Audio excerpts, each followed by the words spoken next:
Model school అంటే నిజంగా మోడల్గా ఉండాలని కోరుకునేవాడిని. నేను నిడమనూరులో ప్రిన్సిపల్ మేడం కానీ చాలామంది సెమీ మేడం చాలామంది ఉన్నారు. సో సగం టీం ఇక్కడే ఉందనుకుంటున్నా. వాళ్ళంతా మంచి పరిచయస్తులు. సో వాళ్ళు డెడికేటెడ్గా పనిచేశారు. అదే నేను మండలం చేంజ్ అయ్యాను, వాళ్ళు మండలం చేంజ్ అయ్యారు. నేను ఒక అదృష్టంగా భావిస్తున్నా. మంచి టీచర్ వచ్చారు నా మండలానికని. సో నాకు ఆ కాన్ఫిడెంట్ తోటే వేరే స్కూల్ బాగా విజిట్ చేశాను. మీ దగ్గర 1-2 సార్లు వచ్చాను అంతే. మీతో లంచ్ చేసా గుర్తుందా? మీతో కూర్చొని. సో క్వాలిటీ విషయంలో, క్వాలిటీ ఎడ్యుకేషన్ కానీ, క్వాలిటీ ఫుడ్ కానీ, నెక్స్ట్ డెవలప్మెంట్ విషయంలో ఎక్కడ తగ్గకూడదు అనేది చూస్తాను. సో మన మండలం మనం ముందుండాలి, ఎడ్యుకేషన్ పరంగా బాగుండాలని కోరుకుంటాను. అదేవిధంగా నేను ఎప్పటి నుంచి అప్డేట్ చేస్తూ ఉన్నాను.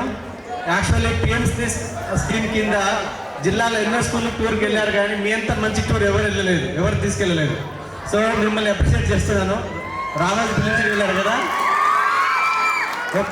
ఎందుకంటే చాలా చిన్న దగ్గర తీసుకెళ్ళారు. అంటే చిన్న ఊర్లలో ఇది సాగరు అవన్నీ మనం చూస్తే, కానీ 1 డే ఫుల్ డే నెక్స్ట్ చాలా కాస్ట్తో కూడిన ప్లేస్కి మీరు వెళ్ళడం జరిగింది. చాలా హ్యాపీగా నాకు మేడం ఫొటోస్ కూడా సెండ్ చేయడం జరిగింది.